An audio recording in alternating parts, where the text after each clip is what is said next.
Bismillahirrahmanirrahim. Assalamu alaikum. This video lecture is captured by Sarhad Education System for grade 10 of the subject Computer Science. In the first lecture, we have studied about programming techniques, understanding the problem. Now our second topic is algorithm.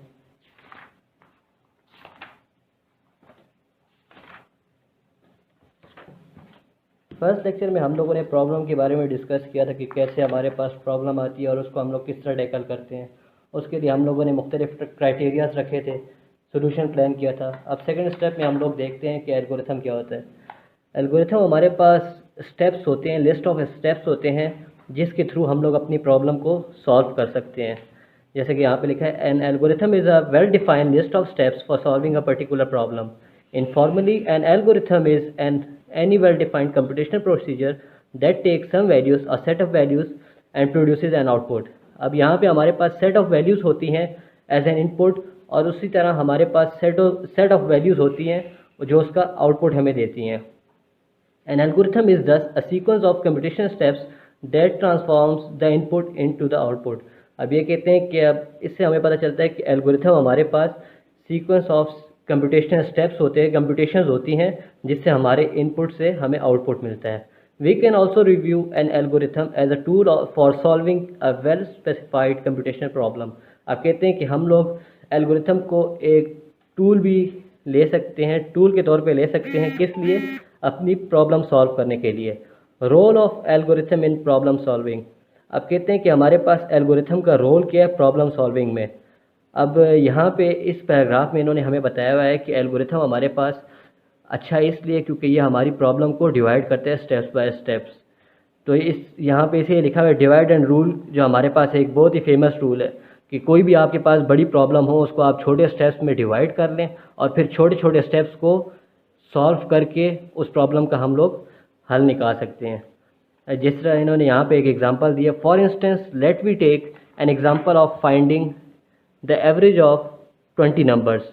If this process is defined in small discrete steps, then we can make the solution very easily. अब कहते हैं कि हमारे पास for example एक problem आई है कि हमें किसी ने कहा है कि 20 नंबर्स की एवरेज निकालो, तो उसको हम लोग छोटे छोटे स्टेप्स में डिवाइड करते हैं। और उसको हम लोग किस तरह डिवाइड करेंगे कि पहले स्टेप में हम लोग कोई भी 20 नंबर्स ले लेंगे, ठीक है। उसके बाद सेकंड स्टेप हमारा ये होगा कि उन 20 नंबर्स जो हम लोगों ने रैंडमली लिए हैं उन सब को ऐड अप कर लेंगे। ऐड अप करने के बाद divide the result of step 2 by total number of observations that is 20।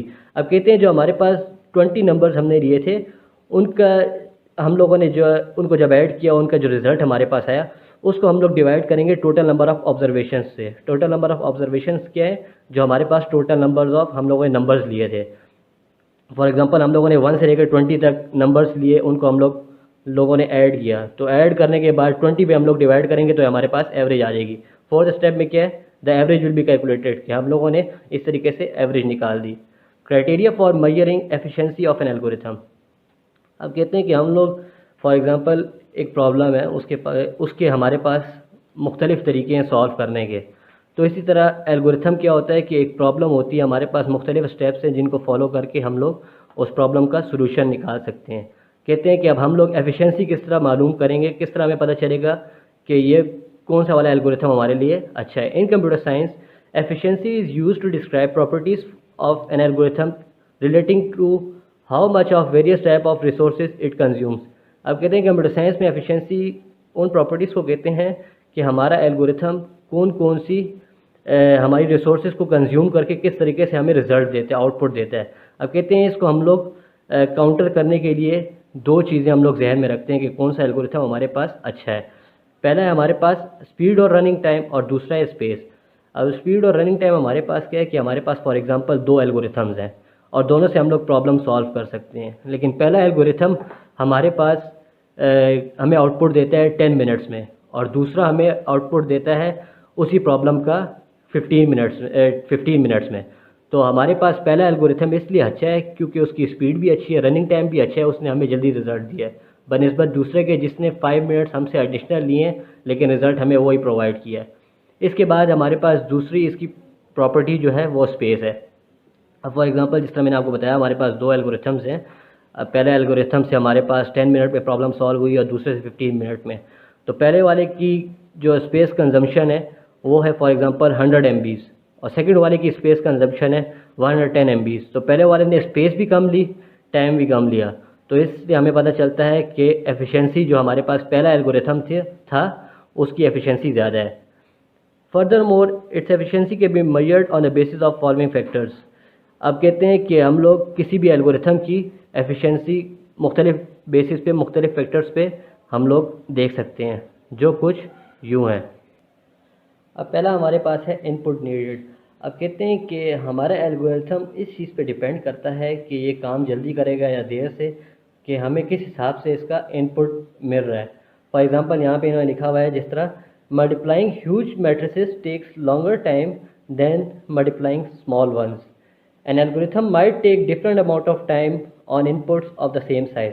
अब कहते हैं कि मुख्तलिफ ऑपरेशंस करता है जब हमारा सिस्टम, तो वो उसका टाइम जो कंजम्पशन है वो वेरी करता है। अब कहते हैं कि जिस तरह बड़े मैट्रिसेस हम लोग उनके रिजल्ट्स निकालते हैं उस पर हमें टाइम ज़्यादा लगता है और छोटे निकालते हैं तो उसका टाइम हमें कम लगता है। इसके अलावा ये कहते हैं कि कभी इस तरह भी होता है कि हमारे पास एक जितने साइज़ के इनपुट्स होते हैं लेकिन इनका आउटपुट टाइम वेरी करता है। फॉर एग्जांपल जिस तरह आपको अभी मैं बताता हूँ, हमारे पास दो नंबर्स हैं 11 और 19। हमने इन दो को ऐड किया तो हमारे पास इसका आंसर आता है 30। और फॉर एग्जांपल हमारे पास ये जिस तरह दो नंबर्स हैं, इसी तरह हमारे पास दो नंबर्स हैं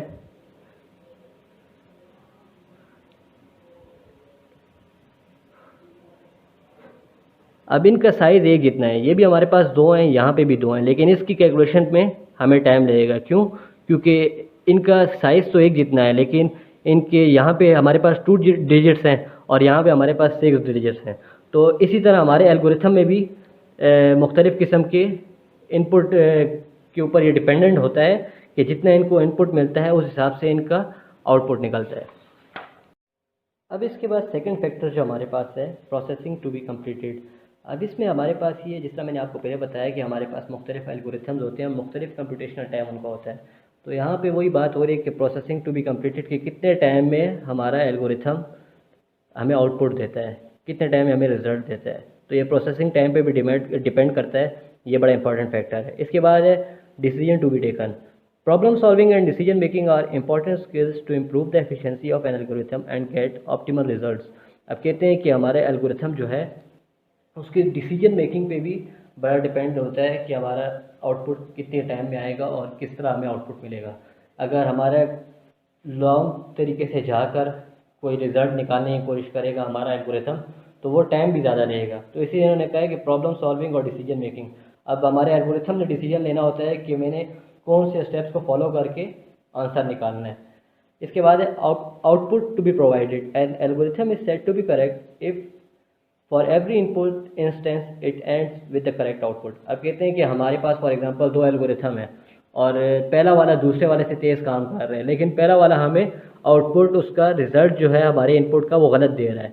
तो चाहे भले जितना भी तेज़ काम करे, हमें जब उसका आउटपुट गलत आ रहा है तो वो हमारे लिए फ़ायदेमंद नहीं है दूसरा वाला। तो इसलिए इन्होंने कहा है कि हमारे एल्गोरिथम के जो मेन फैक्टर्स हैं उन पे ये भी आता है, उनमें एक फैक्टर ये भी है कि जितना हमें इनपुट मिलेगा उसके हिसाब से हमें सही आउटपुट भी मिलता है। तो ये भी हमारा एक मेजर फैक्टर है। अब हमारे पास कुछ प्रॉब्लम्स हैं जिनमें से मैं आपको चंद एक करवा दूंगा और जो बाकी होंगी वो आप हमसे पूछ सकते हैं अगर आपको कोई मसला हो। अब प्रॉब्लम हमारे पास फर्स्ट वन क्या है, to find the sum product and average of 5 given numbers. अब हमारे पास पहली प्रॉब्लम है कि हमें 5 नंबर्स हैं, उनका हम लोगों ने sum, addition, product, multiplication and average, उनकी एवरेज फाइंड करनी है। तो उसके लिए हमें एल्गोरिथम का जो मेथड है, हम लोग किस तरीके से अपना रिज़ल्ट, डिज़ायर्ड आउटपुट हम लोग ले सकते हैं, तो वो कुछ ऐसे होगा। एल्गोरिथम हमारे पास हम लोग पहले देखते हैं। गिवन 5 नंबर्स, हम लोगों ने 5 नंबर लिए n1, n2, n3, n4 और n5। The algorithm find some के लिए हम लोगों ने SUM को मुख्तस कर दिया, प्रोडक्ट के लिए हम लोगों ने PRO को कर लिया और एवरेज के लिए AVG। अब स्टेप 1 हमारे पास क्या होगा कि हम लोग 5 नंबर लेंगे, n1, n2, n3, n4 और n5। इसके बाद हमारे पास स्टेप 2 आता है, इसमें हम लोग इन 5 नंबरों का सम करेंगे। सम में हमारे पास आ जाएगा n1 plus n2 plus n3 plus n4 और n5। तीसरे स्टेप में हम लोग प्रोडक्ट के लिए हम लोग इन 5 नंबर्स को करेंगे, तो फर्स्ट नंबर को मल्टीप्लाई करना है सेकंड के साथ, फिर उसको करना है थर्ड के साथ, फिर फोर्थ के साथ और फिफ्थ के साथ। मतलब हम लोगों ने 5 नंबर को आपस में मल्टीप्लाई करना है।